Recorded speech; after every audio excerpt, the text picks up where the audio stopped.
अस्सलाम वालेकुम, मेरा नाम है ज़ुहैब भट्ट और आप देख रहे हैं ये बनाम सरकार का स्पेशल एपिसोड। इलेक्शन का बुखार अभी उतरा नहीं है, ना हमारा ना लोगों का। लोग सवाल पूछते हैं कि हुआ क्या इलेक्शन में, ये बनी क्या।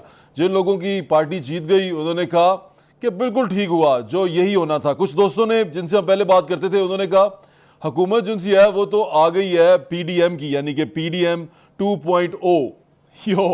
और पीडीएम जो सी है वो हुकूमत करेगी। फिर एक तरफ लग रहा था कि शायद मियां नवाज शरीफ साहब प्राइम मिनिस्टर बन जाएंगे तो चीज़ें मुख्तलिफ होंगी, लेकिन फिर पता चला कि प्राइम मिनिस्टर जो कैंडिडेट हैं प्राइम मिनिस्टरशिप के मियां नवाज शरीफ साहब के, वो भी शहबाज शरीफ साहब हैं। और जिस तरह भी आपने प्रेस कॉन्फ्रेंस देखी, जो अब ये इस तरफ साथ चलती हुई आप देख रहे हैं, इस प्रेस कॉन्फ्रेंस को देखने के बाद कोई शक शुबात बाकी नहीं रह जाते। हाँ, एक जमात जो आज़ाद लोगों पे मुश्तमिल थी वो आज़ाद ही रह गई। वो कहते मांगते रहे आज़ादी चाहिए, आज़ादी चाहिए, आज़ादी चाहिए। उन्होंने सारी आज़ाद करते, यानी कि जितने भी प्लेयर उनके उतरे मैदान में सारे आज़ाद। तो चीज़ें जो सी हैं वो बड़ी दिलचस्प होती जा रही हैं। इस सारे के अंदर मेरे जैसे जो लोग हैं जो न्यूट्रल हैं वो ये सोच रहे हैं कि यार अभी आगे जाके IMF की वो किस्त आनी है, पैसे आने हैं, तो फिर दोबारा डिफॉल्ट का खतरा ना बन जाए। जल्दी जल्दी कोई हुकूमत बना लें, जल्दी जल्दी कोई चीज़ें तय हो जाएं, कारोबार चले, लोगों को रोज़गार मिलना शुरू हो, चीज़ें बेहतरी की तरफ जाएं, मुल्क में कोई सिमत तय हो सके, पता चले कि यार क्या हो रहा है। एहतजाज ही एहतजाज करते रहने, हमने यही रोते रहना कि किसको अपना हाकिम मानना है हमने। मुझे कभी कभी ऐसा लगता है कि हम उन बकरियों की तरह हैं जो अपना गडरिया ढूंढती रहती हैं हर वक्त, कि पता है हमें कि हमने कटना है, मरना है, हमारा ही खून जाना है, लेकिन गडरिये की तलाश हमारी जारी रहती है। हर वक्त हम ढूंढते रहते हैं, आजो हम पे हुक्मरानी कर लो, तुम आजो सब हम पे हुक्मरानी कर लो, और ये लड़ाई चलती रहती है। गुफ्तगू का सिलसिला आगे बढ़ाते हैं। आज लाहौर हाई कोर्ट में बहुत बड़ी खबर है वहाँ से कि तमाम की तमाम जो अपीलें थीं, जो रिकाउंटिंग, जो चैलेंज किया गया था हल्कों के रिजल्ट्स को, वो तमाम की तमाम खारिज हो गई हैं। अदर सिद्दीक साहब हमारे साथ मौजूद हैं। अदर सिद्दीक ने हमें ज्वाइन किया लाहौर से। अदर सिद्दीक साहब अगर मुझे सुन पा रहे हैं तो उनसे हम बात करेंगे और उनसे पूछेंगे कि ये क्या सोचते हैं। अदर सिद्दीक साहब जिनसे हैं, ये वकील भी हैं, बड़े मायनाज वकील हैं, और उसके साथ साथ पाकिस्तान तहरीक इंसाफ के बहुत करीब हैं। उनकी तरफ से इलेक्शन भी लड़ने के लिए गए थे, लेकिन बाद में फिर वो इनको टिकट देने की बजाय वसीम कादर को मिल गई और वहाँ पर वसीम कादर ने इलेक्शन लड़ लिया। कागजात नामजदगी जमा कर। अदर साहब कैसे हैं आप? मेरी आवाज़ आ रही है आपको? जी बहुत शुक्रिया, बिल्कुल आवाज आ रही है आपकी। तस्वीर पहले तो ये बताएं आज लाहौर हाईकोर्ट में क्या हुआ? देखिए, बुनियादी तौर पर एक बात समझनी है कि पाकिस्तान में 2 साल से जो फसाइयत चल रही है, जो एक इलेक्शन कमीशन एक बायस तरीके से सिर्फ एक ही सियासी जमात को टारगेट कर रहा है, उसी का हमने देख लिया कि पोलिंग डे वाले दिन क्या हुआ। 2/3 अक्सरियत से हम जीत रहे थे, 170 के करीब सीटें आनी थी, लेकिन रिज़ल्ट तब्दील कर लिए गए। हम वो रिज़ल्ट अपना जो अब पर्चियाँ अपनी ढूंढ रहे हैं फार्म 45 वाली, ताकि वो हम तक मिल जाएं।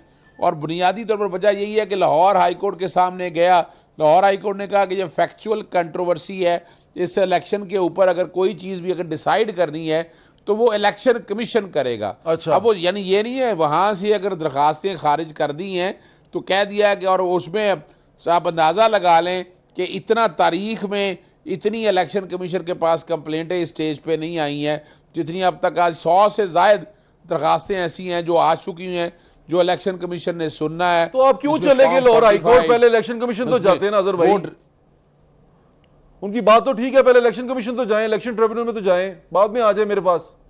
नहीं नहीं नहीं नहीं नहीं नहीं, देखिए वजह क्या है, हमारी ग्रीवियंस थी इलेक्शन कमीशन के ऊपर ही। हमें इलेक्शन कमीशन के सामने तो डाल दिया गया ना, हमारा इलेक्शन कमीशन ही तो कसूरवार है। हमने RO का कहा था कि RO हमें नहीं चाहिए, इंतजामिया से, अदालत से, अदलिया से चाहिए। वो जैसे ही RO का ये मामला पिटीशन फाइल की, हाई कोर्ट ने स्टे किया है, और उसके फौरन बाद सुप्रीम कोर्ट ने टेकअप कर लिया, और वो RO सारे वही आ गए इंतजाम। और मैं तो कई ऐसे RO जानता हूँ, यानी मैं एक RO का आपको मैं बता देता हूँ। रिसेंट मैंने केस किया है, मोहम्मद यूसुफ साहब है PP 35 से, यानी उनका क्या हुआ कि वो इलेक्शन लड़ना चाहते थे, इलेक्शन से हटाने के लिए कोशिश की, नहीं माने।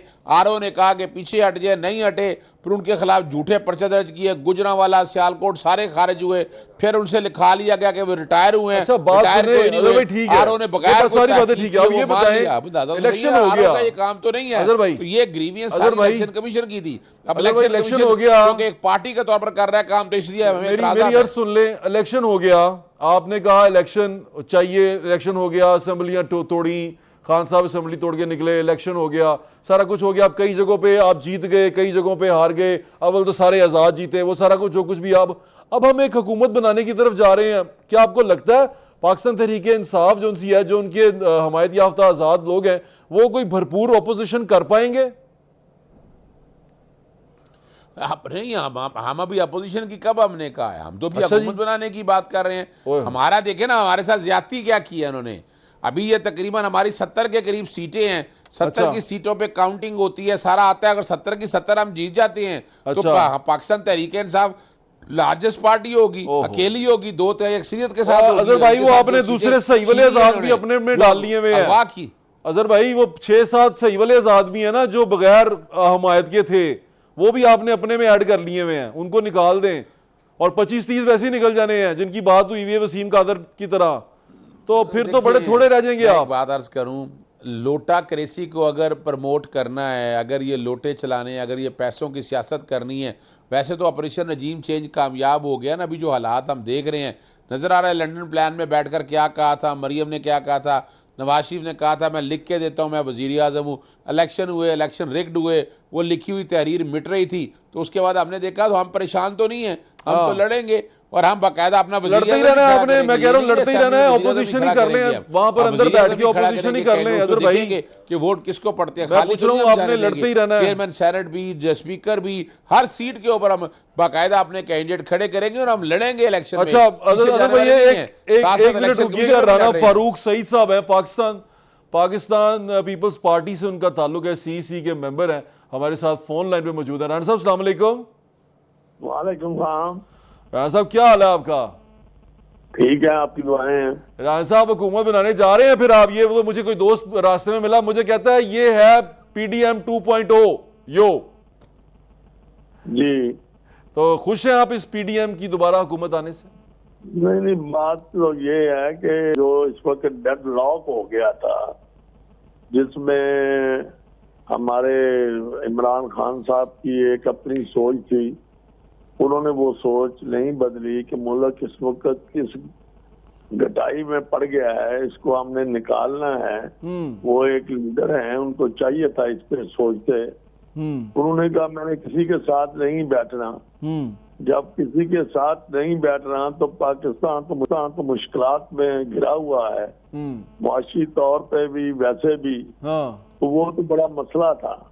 और ये ऐसा डेडलॉक हो गया था जिसको तोड़ने के लिए फिर सबको सोचना पड़ा। और पीपल्स पार्टी की 2 दिन से सेंट्रल एग्जीक्यूटिव कमेटी की मीटिंग चलती रही, लेकिन जब मुल्क का मसला आता है और मुल्क के जो मसाइल हैं उसकी तरफ तवज्जो जाती है, तो फिर मुल्क को इस भंवर से निकालने के लिए, जैसे मेरे कायद आसफ अली जरदारी ने पाकिस्तान खप्पे का नारा लगाया था, आज भी लगाया तो आज भी उन्होंने फिर लगाया। इसीलिए लगाया कि पाकिस्तान पहले, बाकी हर चीज बाद। ये बिलावल साहब ने ये एक नारा लगाया था ना, नवाज शरीफ ना खप्पे, वो तो एक अलहदा के नारे हैं, वो चलते रहते हैं। ठीक है ना जी। बात सिर्फ इतनी और चीज थी कि इस वक्त जो डेडलॉक था वो मुल्क के लिए अच्छा नहीं था। तो अब आप सारे मिल गए हैं, अब आप सारे मिलके बनाएंगे हुकूमत और करेंगे फिर हुकूमत। वो तो फिर ये चीज आ गई ना कि मुल्क को निकालना है, तो हम सब मिल जाएं, मिलके इस मुल्क को इस भंवर से निकालें। अच्छा, लेकिन बात ये है कि जो अपने इमरान खान साहब हैं, उनको भी इसमें शामिल करना चाहिए। मैं कहता हूँ बिल्कुल ठीक है, वो भी एक कुव्वत है, लेकिन उसको भी इसमें शामिल करना चाहिए कि ये पाकिस्तान को इससे निकालें।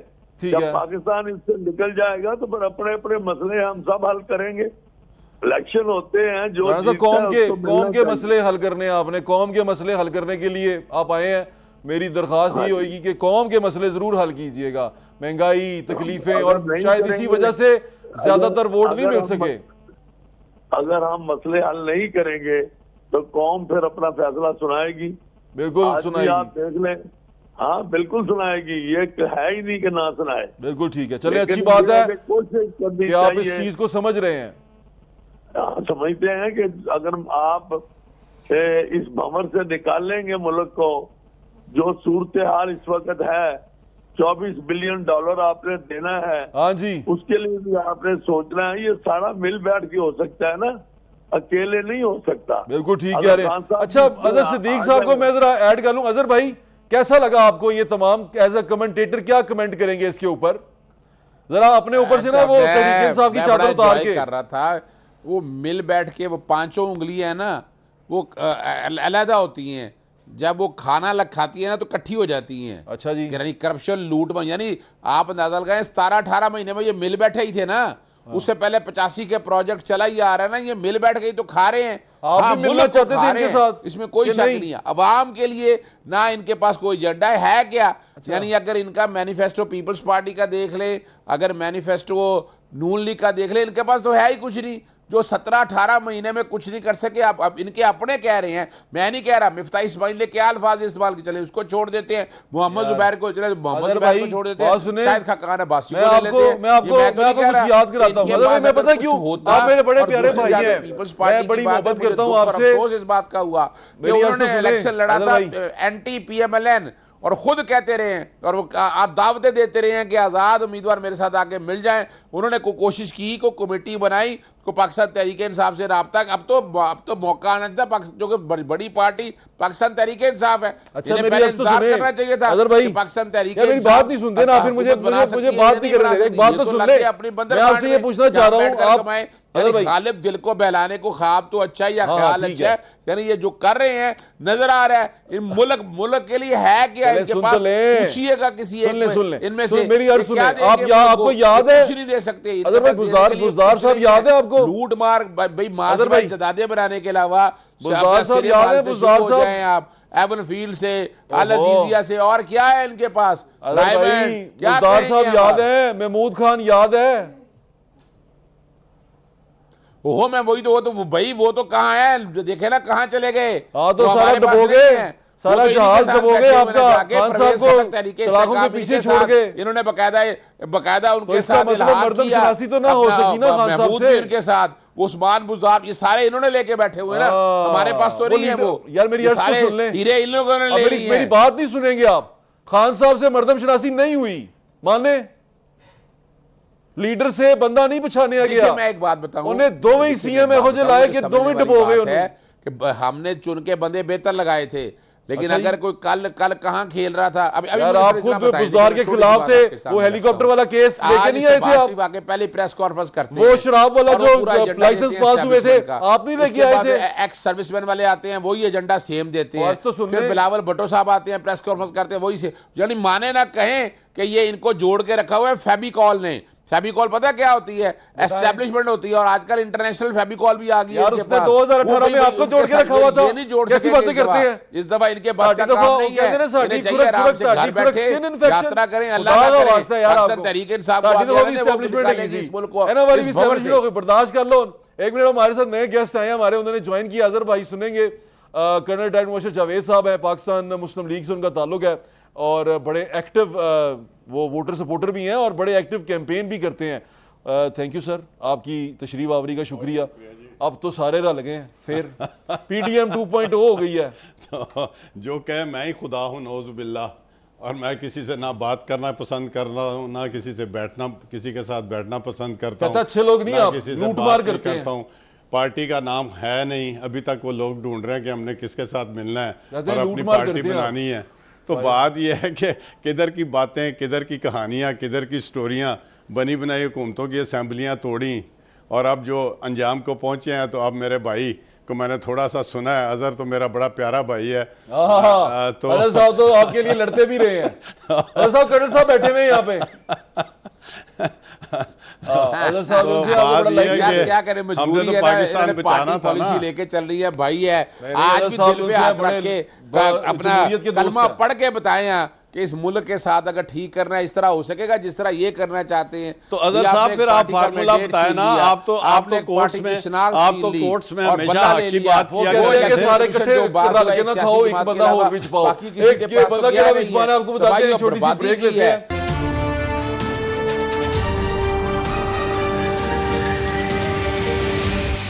अभी तमाम जो लीडर थे बड़ी पार्टीज़ के जो मौजूद हैं एक कौमी असम्बली के अंदर और दूसरी असम्बली के अंदर, वो वहाँ बैठे हुए थे। उनमें से कुछ 2 सीटों वाले भी थे, तो सब लोग मौजूद थे और वहाँ बैठ के वो गुफ्तगू कर रहे थे और सब ने एतमाद किया मियाँ शहबाज शरीफ साहब। मियाँ साहब कह रहे थे, मुझे बड़े मियाँ साहब छोटे मियाँ साहब समझ नहीं आ रही थी, लेकिन उन्होंने एतमाद किया और उन्होंने कहा कि हम मियाँ साहब की क़यादत में चलने को तैयार हैं। अब मियाँ साहब जिस तरफ हमें ले जाएं, PDM 2.0 की हुकूमत जो सी है वो आप देख रहे हैं। कर्ल साहब हमारे साथ यहाँ मौजूद है। कर्ल साहब, अभी मरियम को पंजाब का टास्क दिया जाएगा, उनको CM-शिप पंजाब की दी जाएगी। पंजाब में ये पहली बार होगा कि कोई खातून जो सी हैं वो पंजाब को लीड करेंगी, तो कैसे देख रहे हैं उसको? देखें, ख़वातीन तो बड़ा बेहतरीन रोल अदा करती हैं और मरियम साहिबा ने प्रूव किया है कि she can lead the people, और अपने वालिद के साथ पूरा मुकम्मल कंधे से कंधा मिलाया, जेलें काटी, सोबतें बर्दाश्त की, पूरे पंजाब को मोबिलाइज किया, सिंध पंजाब में भी गई। वहाँ पर मुझे ऐसा लगता है कि वो खान साहब की तरह की स्टार हैं, वो भी स्टार हैं, क्राउड पुलर हैं खान साहब की तरह ना। उन्होंने भी अभी तक कोई ओहदा नहीं लिया, कोई भी ऐसा पब्लिक कोई नहीं, she is a political office कोई होल्ड नहीं किया, ना काउंसलर रही, ना कभी कोई BD मेंबर रही, ना कभी मेयर रही, लेकिन और वो जाएंगी सूबा कंट्रोल करने। तो मुश्किल नहीं होगा, कोई टीचर रखेंगी सियासी? क्यों, अभी तक क्या ख्याल है आपका? उनके वालिद जो हैं वो इतनी दफ़ा प्राइम मिनिस्टर रहे, उसी घर में उनकी तालीम और तरबियत परवरिश हुई, उसके बाद सोबतें बर्दाश्त की, जेलें काटी, हाँ ठीक है, सारे जुल्म बर्दाश्त किए, तो इसका मतलब फौजी जर्नैलों तैयार हो गई है वो बिल्कुल, और लाखों का क्राउड जो है वो पुल किया, बात की, बात सुनी, लोगों से मिली, पॉलिटिकल विजडम गेन की। पता नहीं, कोई आपकी पार्टी का बंदा कह रहा था बात नहीं सुनती, मीटिंग्स में भी बात नहीं सुनती। देखिए, ये अपनी अपनी राय होती है। मैं तो जब भी उनके पास मिलता हूँ बात भी सुनती है, हाल अहवाल भी पूछती हैं, मुलाकात भी करते हैं। अभी अच्छा चला लेंगी पंजाब। यार इसमें शक क्या है? लीड करने की सलाहियत। अच्छा, अब आप लड़ाई करेंगे बल्दियात के लिए? क्यों नहीं करेंगे? लीडर से नहीं, अब उन्होंने, हमें कोई ऐसा मसला ही नहीं है। मियां मोहम्मद नवाज शरीफ साहब जो है वो बल्दियात को बहुत प्रेफर करते हैं। बल्दियात की तो मैंने कोर्ट में भी केस किया हुआ है कि खुदा ना खासा कुछ दाएं बाएं हो जाता सिलसिला तो शायद हमें फिर ना सुनवाई मिलती। मगर आपको पता है कि मैं एडमेंट हूँ। इमरान खान के खिलाफ केस लड़ा था, जीता था। ब्यूरोक्रेसी को उन्होंने मना किया कि हमने दफ्तरों में नहीं बैठना, हमने ताले तोड़े, हम दफ्तरों में घुसे। इसलिए तोड़े, कानून की खिलाफवर्जी नहीं की कि ये टाउन हॉल जो ये हमारा है। बिल्कुल ठीक और हम वहां बैठे, ब्यूरोक्रेसी का नहीं था। और उसी दिन पूरे पंजाब के बल्दियाती नुमाइंदगान जो उस दफ्तरों में बैठे। बिल्कुल ठीक कह रहे हैं आप। खादमा आला होंगी वो, क्यों नहीं होंगी? वाह वाह वाह, ये तो कमाल ही हो गया। नहीं, कमाल क्या हुआ भाई? मैं समझ गया हूँ। मैं देखें, बेनजीर साहबा जब आई थी तो उस वक्त भी लोगों ने यही कहा था। नहीं, तो she prove to be Azhar भाई, उधर खैबर पख्तूनख्वा की बात कर ले, वहां पर मैंने सुना अली अमीन गंडापुर साहब को दे दिया। अभी सीखा नहीं सबक कि वो बुजदार वाले एडवेंचर से और महमूद खान वाले एडवेंचर से, क्या अली अमीन गंडापुर साहब को शायद की मक्खी की बोतलें है ना, शायद दी बोतलें जड़ी बुजदार से सीखा, हमने परवेज खटक से सीखा, हमने महमूद देखा ना, हमने वो उसके बाद हमने देखा ये अमीन गंडापुर साहब कितनी तकलीफें बर्दाश्त की, कितने पर्चे, कितना तशद्दुद, उसके बावजूद इस तरह की बताए ना कि पाकिस्तान मुस्लिम लीग मरियम ने कोई इस तरह के तकलीफों पे होते देने हैं, ड्रामा था नैब का, तकलीफों पे होते देने हैं, काबिलियत पे देने हैं। हमारी हालत कोई रह गई है? हम हाथ बंद करके खड़े होकर इन लीडरों के सामने खड़े होते हैं। पाकिस्तान तहरीक इंसाफ ने यही तो सिखाया है। यानी जिस तरह ये लेके ना पूरे घरों के मुलाजिम है, यानी पूरे खानदान के, यानी अपना मरियम के बच्चों के भी मुलाजिम होंगे, उनके बच्चों के भी ये सारी मुलाजिम होंगे। इन्होंने क्या करना है? सियासत, जहां मरूसी सियासत ने सत्यानाश कर दिया इस मुल्क का, यानी 85 के बाद क्या यही चेहरे रह गए हैं? क्या यही शक्लें रह गई हैं? कहीं मरूसी सियासत और कहीं खादमों की सियासत, यानी कि जो सबसे ज्यादा ताबेदार रहा उसको वजारत आला दे दी। इतनी बड़ी तादाद में वोट तुझे अजहर भाई बात यह है कि आप कानूनी मशवरे दें ना उनको, आप कानूनी मशवरे दें। आप तो लीड रोल में चले गए। कर्नल साहब की बात सुन ले। अजहर भाई बात तो सुनो, मेरी गाल तो सुनो। सानू पंजाबी बोलना दा बड़ा स्वाद आता है। गाल सुनो, तुसी तो उन्होंने वकील है हो, तुसी लीड रोल च चले गए हो। सच्ची तुसी आओ सवेरे 5-7 तकरीरा करो, बंदे 5-10 हज़ार इकट्ठा करो तो तुसी कहो कि जी ये गलत हो रहा है। मेरे ख्याल से अदर सिद्दीक साहब को दे देते ना CM-शिप, तो ਤੁਹਾਨੂੰ ਫਿਰ ਉਹ CM ਬਣਾਉਂਦਾ। ਤੁਸੀਂ ਸੱਚੀ ਇਲੈਕਸ਼ਨ ਲੜਦੇ। ਮੇਰਾ ਭਰਾ ਇਲੈਕਸ਼ਨ ਲੜਦਾ, ਅੱਜ MNA MP ਹੁੰਦਾ, ਪੰਜਾਬ ਨੂੰ ਲੀਡ ਕਰਦਾ। ਸਾਨੂੰ ਕਿੰਨੀ ਖੁਸ਼ੀ ਹੁੰਦੀ। और याद रखना ਇਹ ਕੋਈ ਉਹ ਜਿਹੜੀ ਸੀਟ ਤੋਂ ਲੜਨਾ ਸੀ ਉਹ ਬੰਦਾ ਜਿੱਤ ਕੇ ਤੁਹਾਡੇ ਵਿੱਚ ਤੁਸੀਂ ਖੋ ਲਿਆ। ਉਹਨਾਂ ਨੇ ਲੋਕੀ ਜੁੱਤੀਆਂ ਪਹਿਲਾਂ ਤੇ ਵੋਟ ਨਹੀਂ ਦਿੱਤਾ, ਉਹਨਾਂ ਨੇ ਰਿਜੈਕਟ ਕਰ ਦਿੱਤਾ ਤੇ ਉਹਦੇ ਬਾਅਦ ਹੁਣ ਤੁਸੀਂ ਜੁੱਤੀਆਂ ਖਾਣੀਆਂ ਨੇ ਇਨਸ਼ਾਅੱਲਾ ਆਵਾਮ ਦੇ ਕੋਲੋਂ। ਉਹ ਤੇ ਫਿਰ ਜਾਓ ਇਲੈਕਸ਼ਨ ਕਮਿਸ਼ਨ ਦੇ ਵਿੱਚ ਉਹਨਾਂ ਦੇ ਵਕੀਲ ਬਣੋ ਨਾ, ਐਡੇ ਵਧੀਆ ਤੁਸੀਂ ਵਕੀਲ ਹੈਗੇ ਹੋ, ਜਾਓ ਉਹਨਾਂ ਦੇ ਵਕੀਲ ਬਣੋ, ਉਹਨਾਂ ਦੇ ਜਿੰਨੀਆਂ ਇਤਰਾਜ਼ਾਤ ਨੇ ਉਹ ਇਲੈਕਸ਼ਨ ਕਮਿਸ਼ਨ 'ਚ ਲੈ ਕੇ ਜਾਓ। ਅੱਜ ਹਾਈ ਕੋਰਟਾਂ ਨੇ ਅਦਾਲਤਾਂ ਨੇ ਕਹਿ ਦਿੱਤਾ ਨਾ ਕਿ ਜਾਓ ਵੀ ਇਲੈਕਸ਼ਨ ਕਮਿਸ਼ਨ 'ਚ ਜਾਓ, ਉੱਥੇ ਕਿਉਂ ਨਹੀਂ ਤੁਸੀਂ ਜਾ ਰਹੇ ਨੇ ਵਾਪਸ नहीं आए। नहीं जी ਅਸੀਂ ਇਲੈਕਸ਼ਨ ਕਮਿਸ਼ਨ ਨੂੰ ਨਹੀਂ ਮੰਨਦੇ। एक मिनट ठहरे जरा, राणा साहब को ऐड कर ले। राणा साहब आप बातें सुन रहे हैं, आपको कैसा लगता है कि ये जो अभी मैं आप वाली बात तो उस पर आऊंगा, ये जो फैसला लिया गया है कि वहां पर अली अमीन गंडापुर साहब को केपीके में सीएम बनाया जाएगा और इधर मरियम नवाज साहब को बनाया जाएगा, ये दोनों फैसले कैसे लगते हैं आपको? देखें जी, अमीन गंडापुर को बनाया गया है वो आप देख लें, वो पहले ही जो 9 साल से जो उसकी हालत है केपीके की, बहुत बुरी हालत की है, उसको तो एक बहुत ही अच्छा समझदार जो है वजीर आला देना चाहिए था। असद कैसर साहब को दे देते, आतिफ तड़कई को, आतिफ को दे देते, शराम तड़कई को दे देते। ਭਾਜੀ ਜਿਵੇਂ ਉਹਨਾਂ ਨੇ 315 ਡੈਮ ਬਣਾਇਆ ਸਨ ਨਾ, ਹੁਣ ਸ਼ਾਇਦ ਉੱਥੇ ਉੱਗਿਆ ਕਰੇਗਾ, ਸ਼ਾਇਦ ਤੇ ਡੈਮ ਬਣਨਗੇ, ਸ਼ਾਇਦ ਐਕਸਪੋਰਟ ਹੋਇਆ ਕਰੇਗਾ। ये भी वसीम प्लस है, वसीम अकरम प्लस आ गया है, तो अल्लाह ही खैर करे। पहले ही उसकी तनख्वाहें जो है सेंट्रल गवर्नमेंट को पैसे देने पड़े, बुरी हालत है केपीके की, मरियम नवाज बहुत ही बुरी अजहर भाई मरियम साहबा के बारे में क्या कहेंगे? ਇਹ ਹੋਰ ਕੀ ਕੁਆਲਿਟੀ ਕੀ ਹੈ ਇਹਦੇ ਕੋਲ, ਕਿੰਨੀ ਐਕਸਪਰਟ ਹੈਗੀ ਹੈ, ਉਹ ਕਿੰਨੀ ਕੋ ਪੀਐਚਡੀ ਕੀਤੀ ਹੋਈ ਉਹਨੇ। ਨਾ ਤਾਂ ਤੁਸੀਂ ਮੈਨੂੰ ਇਹ ਦੱਸੋ ਬਾਕੀ ਕਿਹੜੇ ਲੀਡਰ ਪੀਐਚਡੀ ਜੇ? ਇੱਕ ਤੁਸੀਂ ਵੀ ਪੀਐਚਡੀ ਕੀਤੀ ਅਜ਼ਰ ਭਾਈ, ਚਲੋ ਚੱਲੀਏ ਕਿਤੇ ਪੀਐਚਡੀ ਕਰਕੇ ਆਈਏ ਸੱਚੀ, ਫਿਰ ਤੁਸੀਂ ਲੀਡਰ ਬਣੋ, ਫਿਰ ਮੈਂ ਲੀਡਰ ਬਣਾ। ਜੇ ਪੀਐਚਡੀ ਕ੍ਰਾਈਟੇਰੀਆ ਹੈ ਤੇ ਚਲੋ ਚੱਲੀਏ ਇਮਰਾਨ ਖਾਨ ਸਾਹਿਬ की तो सुन ले। पार्टी का बंदा कोई नहीं है, शायद ਐਵੇਂ ਨਾ ਮਾਰੋ ਕਸਮ ਸੇ, ਐਵੇਂ ਹੋ ਤੁਸੀਂ ਖਾਮ ਖਾਨਾ ਨਾ ਲੜੋ ਅਜ਼ਰ ਸਾਹਿਬ ਕੋਲੋਂ, ਮੁਹੰਮਦ ਜ਼ੁਬੈਰ ਦੇ ਕੋਲੋਂ, कि जिन्होंने शक्ल दिखातियां ने, निसार ने जो गल्लां कहीयां ने। राणा साहब मरियम नवाज कैसी सीएम साबित होंगी? पीएम तो बड़ी दूर है अभी। मैं कहता हूं कि देखें, मियां नवाज शरीफ साहब भी सीएम रहे हैं और शहबाज शरीफ साहब भी सीएम रहे हैं और अच्छा उन्होंने परफॉर्म किया हुआ है। मुझे लगता है कि वो भी इंशाल्लाह इनके नक्शे कदम पे चलते हुए बेहतर परफॉर्म करेंगी, पीएम तक जाएंगी।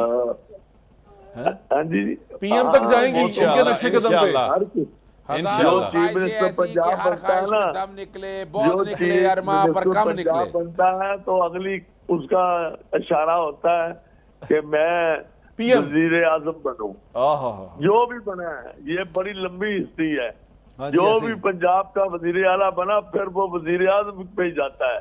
तो इसीलिए वो वसीम बुज़दार साहब भी पीएम बनेंगे।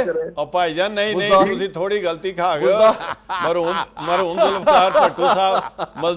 जुल्फकार भट्टो साहब फेडरल मिनिस्टर बने सन ते फेडरल मिनिस्टर तो वो बने सन प्राइम मिनिस्टर।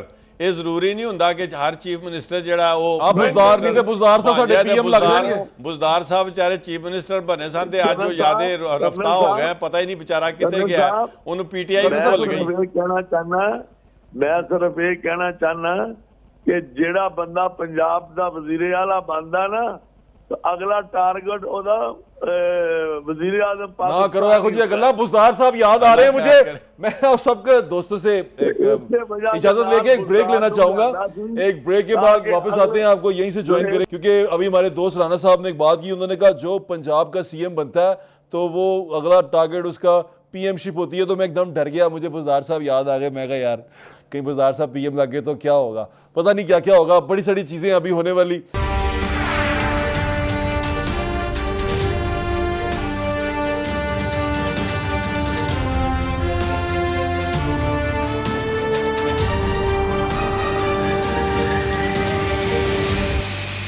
अभी कहानी जो सी है वो अधूरी है। इस कहानी के अंदर जो किरदार हैं वो अभी अपनी सीट्स लेंगे। जो आपने प्रेस कॉन्फ्रेंस देखी उसके अंदर ये तो तय हो गया कि वज़ारत आला के लिए नून लीग को मौका दिया जाएगा, और नज़र जो आ रहा है बज़ाहिर वो यही आ रहा है कि पीडीएम दोबारा वापस आएगी और उसमें शहबाज शरीफ साहब वज़ीर आज़म बनेंगे, लीड करेंगे। अच्छा, दूसरी सिचुएशन यहाँ पर ही आ गई कि उसमें पीडीएम के अंदर पीपल्स पार्टी जो सी है उसने कुछ वजारतें दी थी और वो उसका हिस्सा थी, लेकिन अब की बार पीपल्स पार्टी वजारतें नहीं ले रही, वो आइनी ओहदों के लिए डिमांड कर रही हैं। तो राणा साहब ये आईनी ओहदों पे किन किन को लगाने का इरादा है और कौन कौन से आईनी ओहदे जो उनसे हैं वो आप डिमांड कर रहे हैं? आईनी ओहदे एक तो सदर पाकिस्तान है और दूसरा सेनेट के चेयरमैन है, तीसरा अपना स्पीकर, कौमी असेंबली स्पीकर है जी ठीक है, और ये गवर्नर है, ये आईनी ओहदे हैं जी ठीक है। तो इसमें बंदे कौन कौन से फिट करने हैं आपने? स्पीकर के लिए तो जो नाम फाइनल हुआ है वो तो गिलानी साहब का है, ठीक है, और प्रेसिडेंट तो आपको पता है आसफ अली जरदारी साहब ही बनेंगे जी बिल्कुल, वही, हाँ जी। और जो सेनेट का है उसका भी नाम तो आया है अपना मालीवाला के साहब, संजरानी साहब बैठे हुए थे, वापस उन्हीं को तो नहीं दे देना? नहीं नहीं जी, वो तो आप फारिग हो जाएंगे, वो तो सूबे में जाएंगे। वो साथ क्यों बैठे हुए थे आज? उन्होंने सूबे से जीती है सीट। अच्छा फिर ठीक है, यानी कि जो बलूचिस्तान वाले हैं वो भी इकट्ठे किए हैं, सारे इकट्ठे कर लिया आपने। मेरे ख्याल से सिर्फ तहरीक इंसाफ नहीं थी, बाकी सारे थे, जमात इस्लामी नहीं थी शायद, ऐसे ही था ना? वो जमात इस्लामी नहीं थी जी, नहीं थी और तहरीक इंसाफ नहीं थी जी, ये सारे ही फिर आसफ अली जरदारी साहब ने फिर सबको इकट्ठा कर दिया है और बैठा दिया है, और वो समझते हैं कि इस वक्त जिस क्राइसिस में मुल्क है इसको निकालना है, सारे इसी पे हैं। और उन्होंने कहा है कि मईशत के बारे में एक सीओडी करनी चाहिए। कब तक निकाल लेंगे मईशत को इस भंवर से, क्या आपको लगता है राणा साहब? हाँ जी, कब तक निकाल, क्योंकि इमरान खान साहब ने 100 दिन दिए थे, तो पीडीएम भी कोई 100 दिन या महीना देगी?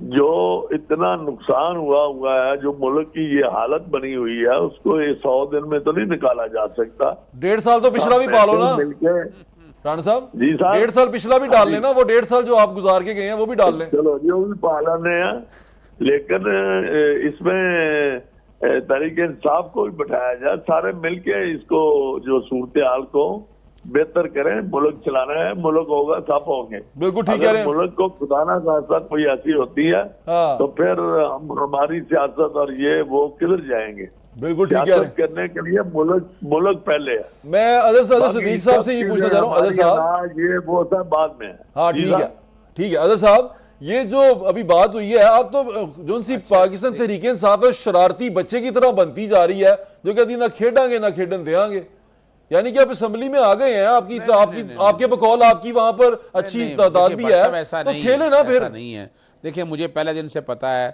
सदर पाकिस्तान के लिए आसफ अली जरदारी साहब पहले दिन से वो उन्होंने काम किया हुआ, वो बन रहे हैं जी ठीक है। स्पीकर जो चेयरमैन सेनेट है वो यूसुफ रजाक गिलानी का नाम फाइनल है जी ठीक है, उन्होंने आपस में फाइनल कर लिया। मिली भगत जिसको कहते हैं ना, वो मिल मिला के यार मिली भगत का मैच खेलना जो होता है ना, तो वो होती है, छुप छुप के होती है।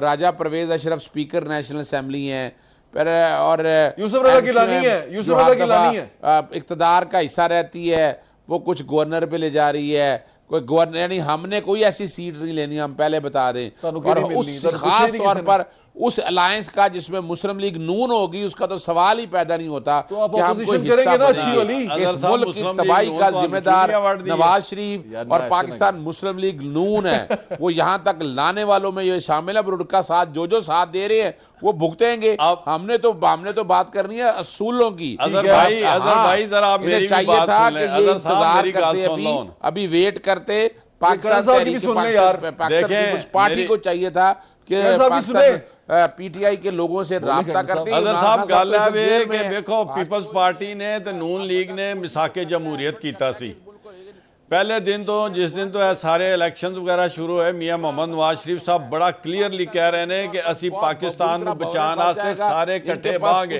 वो भी नहीं, आपकी बात नहीं सुन रहे। अच्छा, लूट करने के लिए आया, याशियां करने के लिए आया, उसने क्या मुल्क की खिदमत करनी है? मुल्क की खिदमत तो वो करेगा कि जिसका इंटरेस्ट मुल्क से बाहर नहीं है। इन तमाम सियासी जमातों के इंटरेस्ट बाहर है। इमरान खान की जायदाद पाकिस्तान में है, पाकिस्तान से बाहर कोई नहीं है, उनके स्टेक सारे पाकिस्तान के अंदर हैं, और उन्होंने वक्त और पाकिस्तान में हम लोगों ने तो ऐसे आप देखिए ओवरसीज पाकिस्तानी पूरा पाकिस्तान तहरीक इंसाफ के साथ है, नौजवान नस्ल पाकिस्तान के तहरीक इंसाफ के साथ है, तो हक तो पाकिस्तान तहरीक इंसाफ का ठीक है, कोई बात चले नहीं। मान लिया। अच्छा रुक जाए ना, अब मेरी अर्ज तो सुन ले। अच्छा हक का आपका हो गया यार, मेरी बात तो सुन ले। ये अब वहां पर कोई फैन तो बैठा नहीं हुआ खान साहब का कि वो कहेगा आज खान साहब को मत कर ले, लेकिन अब जब आपको ऑपोजिशन की जगह मिल रही है तो वही ले लें और जाके अपना रोल तो अदा करें, कोई काम तो आगे बढ़े। अपोजिशन क्या है इस मुल्क में, मुझे बताएं, इस मुल्क में अपोजिशन क्या है? यार धरना दे देना ना अगर काम नहीं करेंगे तो। यानी यहाँ हुकूमत आप तो एक्सपर्ट हैं उसके, ये तरीके अपोजिशन क्या करेगी? अपोजिशन कुछ नहीं कर सकती इस मुल्क के अंदर। अपोजिशन की सुननी किसने है? चलो चले भाई कर्नल साहब की सुन ले फिर। भाई मेरी बात सुने, आपके मुताबिक यूथ सारी आपके साथ है, यानी कि पीटीआई के साथ है या आजाद मेंबरों के साथ है?